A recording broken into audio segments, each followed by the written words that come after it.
La la la la la la la la la la la la.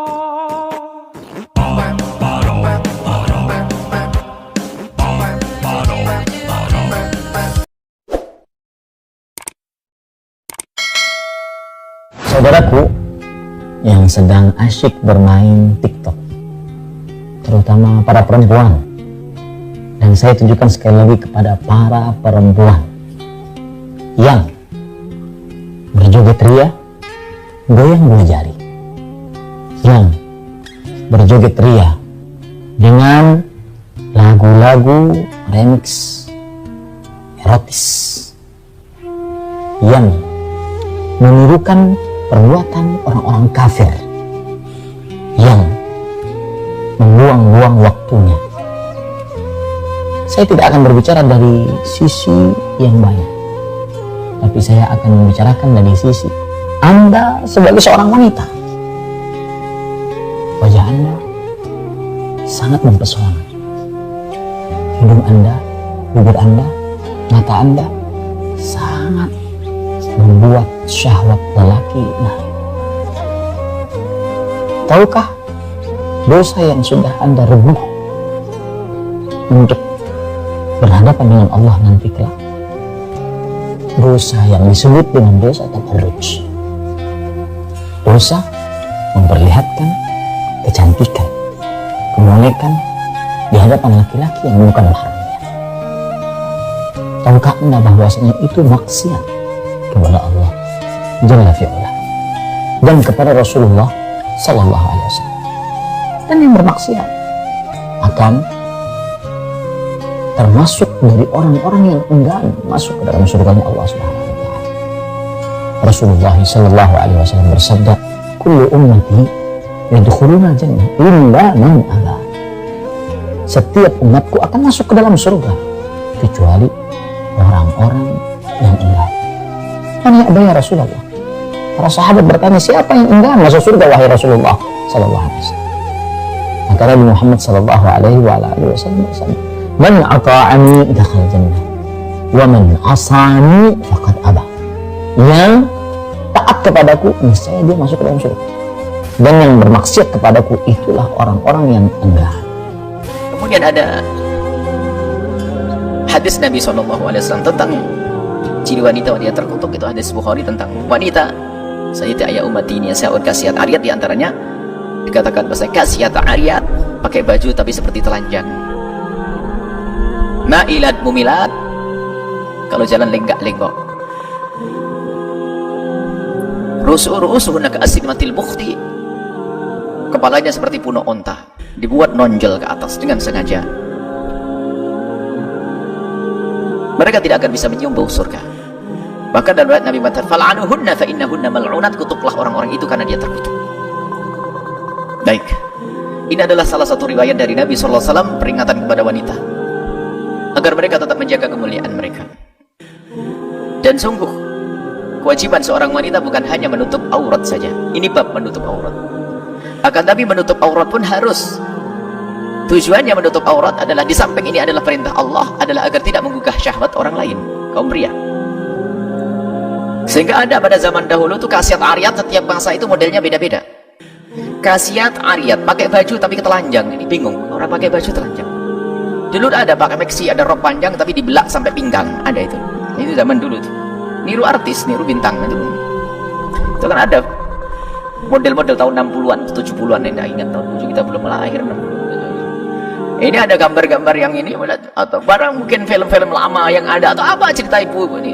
Jadi panjang bajunya, katanya dibelak sampai paha kelihatan. Nah, ini kasiat pakai baju tapi ariyat kayak telanjang zaman itu. Sekarang zaman ini cuma terjemahan itu beda lagi.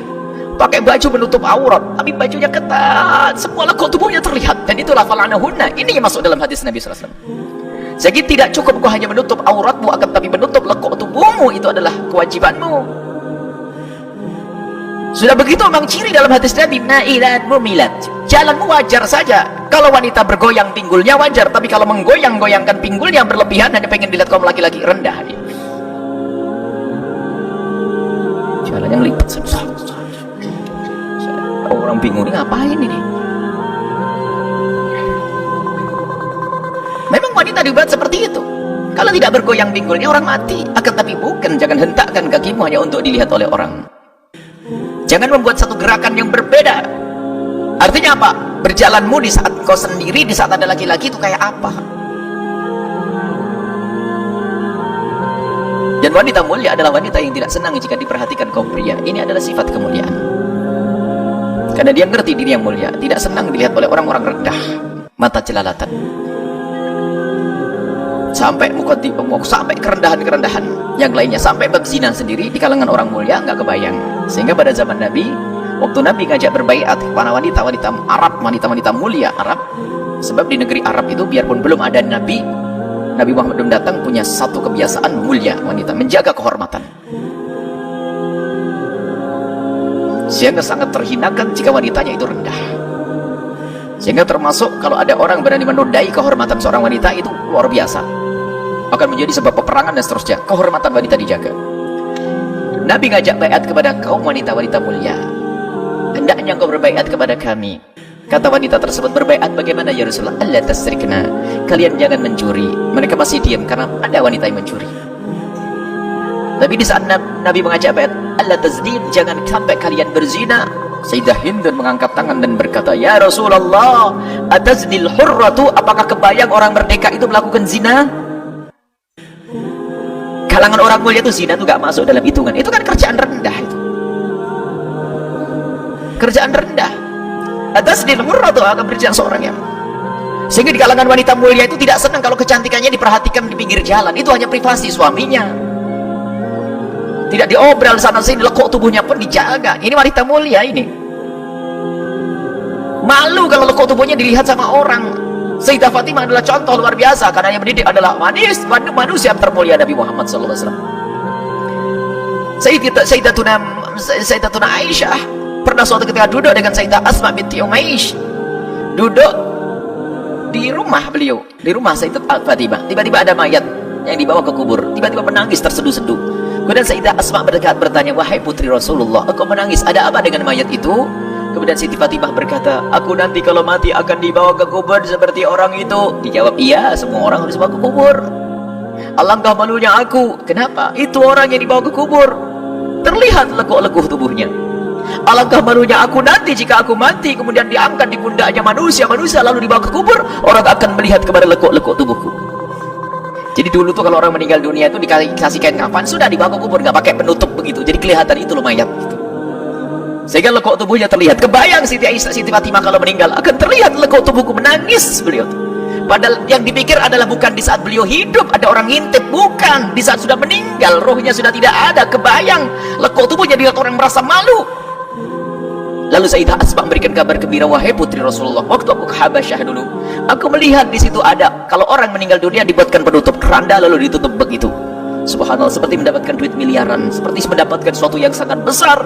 Dengan wajah berseri-seri berkata, ya Asma, aku berwasiat, tolong kalau aku nanti mati, buatkan aku keranda mayat seperti itu agar tidak terlihat lekuk tubuhku. Dan yang kedua wasiatku adalah, tolong kubur di malam hari.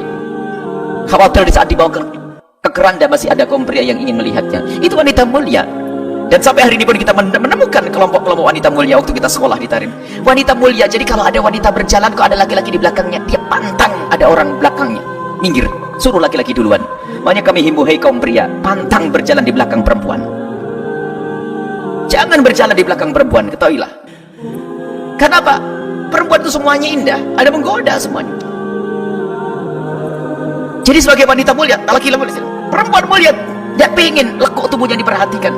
Sekarang lihat rendah-rendah, pamer semuanya, mulai dari lekuk yang pinggulnya, waduh habis semuanya. Mau diobral di pinggir jalan, sampai akhirnya pezina menjadi banyak. Wanita mulia, dia semakin, coba ukur dirimu wahai anak-anakku semua khususnya, semakin kau tidak nyaman disaksikan kaum pria, semakin mulia. Semakin mulia di dalam dirimu, karena engkau semakin tahu kemuliaan. Permata, dan engkau bukan permata, engkau lebih dari permata.